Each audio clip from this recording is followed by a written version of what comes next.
ഒന്നാമത്തെ ചോദ്യം നോക്കാം. താഴെ പറയുന്നവയിൽ അൽബുക്കർക്കുമായി ബന്ധമില്ലാത്ത പ്രസ്താവന. ഇതിൻ്റെ ഉത്തരം വരുന്നത് ഓപ്ഷൻ സി ആണ്.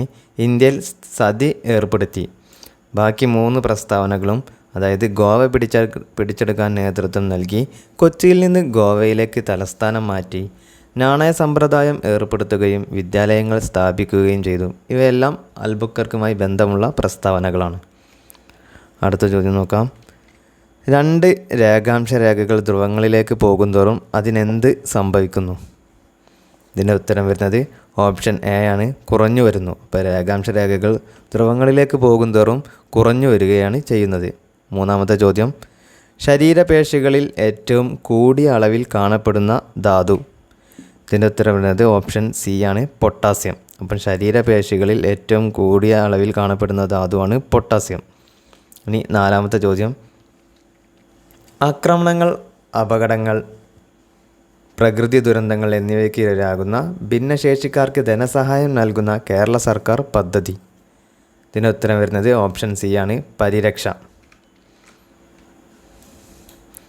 അടുത്ത ചോദ്യം. 1-ാം സ്വാതന്ത്ര്യ സമരം നടന്ന സമയത്തെ തിരുവിതാംകൂർ ഭരണാധികാരി. ഉത്തരം വരുന്നത് ഓപ്ഷൻ ബി ആണ്, ഉത്രം തിരുനാൾ. അപ്പോൾ ഉത്രം തിരുനാളാണ് 1-ാം സ്വാതന്ത്ര്യ സമരം നടന്ന സമയത്ത് തിരുവിതാംകൂറിലെ ഭരണാധികാരി ആയിരുന്നത്. 6ാമത്തെ ചോദ്യം. ഭൂമധ്യരേഖയിൽ കൊറിയോലിസ് ബലം ഡാഷ് ആണ്. ഇതിൻ്റെ ഉത്തരം ഓപ്ഷൻ സി ആണ്, 0. അപ്പം ഭൂമധ്യരേഖയിൽ കൊറിയോലിസ് ബലം 0 ആണ്.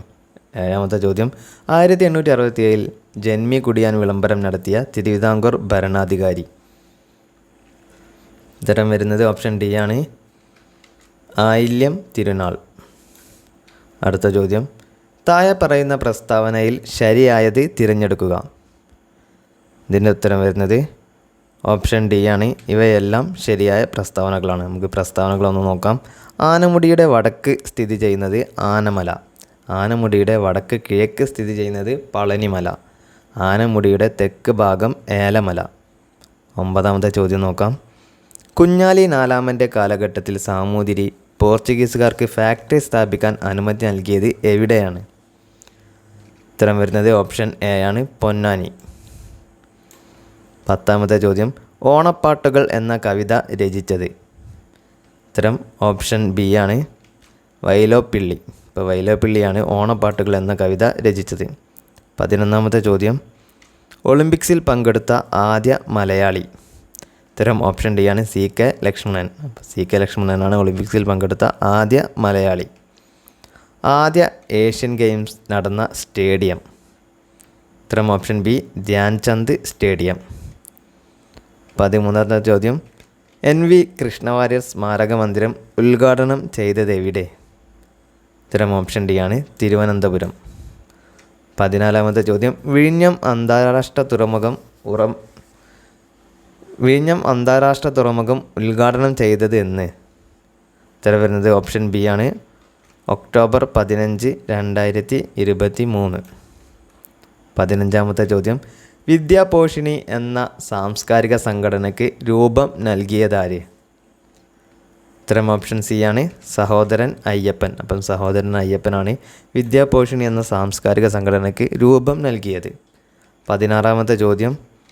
2023 കലാരംഗത്തെ സമഗ്ര സംഭാവനക്കുള്ള നിയമസഭാ പുരസ്കാരം നേടിയതാര്?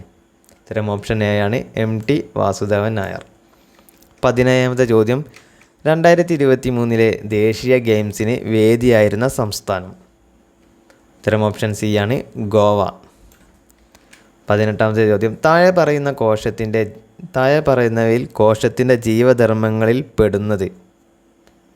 ഇതിൻ്റെ ഉത്തരം വരുന്നത് ഓപ്ഷൻ ഡി ആണ്, ഇവയെല്ലാം.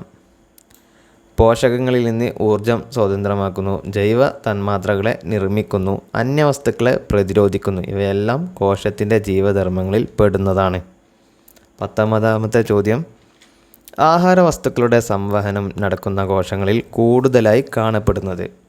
ഉത്തരം ഓപ്ഷൻ ഡി ആണ്, ശ്വേതകണം. 20ാമത്തെ ചോദ്യം.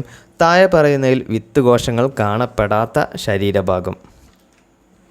ഉത്തരം ഓപ്ഷൻ ഡി ആണ്, രക്തം. അപ്പോൾ ബാക്കി മജ്ജ, അന്നപദം, ത്വക്ക് എന്നിവയിലൊക്കെ വിത്ത് കോശങ്ങൾ കാണപ്പെടുന്നു. 21ാമത്തെ ചോദ്യം. ഡ്യൂമ എന്ന നിയമനിർമ്മാണ സഭ ഏത് വിപ്ലവവുമായി ബന്ധപ്പെട്ടിരിക്കുന്നു? ഉത്തരം ഓപ്ഷൻ ബി ആണ് റഷ്യൻ വിപ്ലവം. അപ്പോൾ റഷ്യൻ വിപ്ലവവുമായാണ് ഡ്യൂമ എന്ന നിയമനിർമ്മാണ സഭ ബന്ധപ്പെട്ടിരിക്കുന്നത്. 22 താഴെ പറയുന്ന പ്രസ്താവനകൾ ശ്രദ്ധിക്കുക. അന്താരാഷ്ട്ര ദിനാങ്ക രേഖ മുറിച്ചു കടന്ന് പടിഞ്ഞാറോട്ട് പോകുന്ന സഞ്ചാരികൾ കലണ്ടറിൽ ഒരു ദിവസം കുറയ്ക്കുന്നു. ഇനി കിഴക്കോട്ട് പോകുന്ന സഞ്ചാരികളാണെങ്കിൽ ഒരു ദിവസം കൂട്ടുന്നു. ഇവയാണ് 2 പ്രസ്താവനകൾ തന്നിരിക്കുന്നത്. ഇതിൻ്റെ ഉത്തരം എന്ന് പറയുന്നത് ഓപ്ഷൻ ബി ആണ്. അതായത് 2 പ്രസ്താവനകളും തെറ്റാണ്. നമുക്ക് നോക്കാം. അന്താരാഷ്ട്ര ദിനാങ്ക രേഖ, നമുക്കറിയാം അന്താരാഷ്ട്ര ദിനാങ്ക രേഖ എന്താണെന്ന്. അത് മുറിച്ചു കടന്ന് പടിഞ്ഞാറോട്ട് പോകുന്ന സഞ്ചാരികൾ കലണ്ടറിൽ ഒരു ദിവസം കുറയ്ക്കുന്നു എന്നാണ് പറഞ്ഞിരിക്കുന്നത്. പക്ഷേ അങ്ങനെയല്ല. പടിഞ്ഞാറോട്ട് അന്താരാഷ്ട്ര ദിനാങ്ക രേഖ കടന്ന് പടിഞ്ഞാറോട്ട് സഞ്ചരിക്കുന്ന സഞ്ചാരികൾ കലണ്ടറിൽ ഒരു ദിവസം കൂട്ടുകയാണ് ചെയ്യുന്നത്. ഇനി കിഴക്കോട്ട് സഞ്ചരിക്കുന്ന സഞ്ചാരികളാണ് ഒരു ദിവസം കുറയ്ക്കുന്നത്. അപ്പോൾ ഇവിടെ കൂട്ടുകയാണ്, ഇവിടെ കുറയ്ക്കുകയാണ്. അങ്ങനെ പഠിച്ചു വെക്കുക. അതായത് പടിഞ്ഞാറോട്ട് പോകുന്ന സഞ്ചാരികൾ കലണ്ടറിൽ ഒരു ദിവസം കൂട്ടുന്നു. ഓക്കെ, ഇനി അടുത്ത ചോദ്യം നോക്കാം.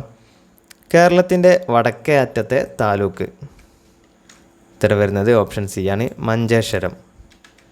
പാലരുവി വെള്ളച്ചാട്ടം സ്ഥിതി ചെയ്യുന്ന ജില്ല? ഉത്തരം ഓപ്ഷൻ എ, കൊല്ലം. കാപ്പി ഗവേഷണ കേന്ദ്രം? ഉത്തരം ഓപ്ഷൻ ബി ആണ്, ചുണ്ടേൽ.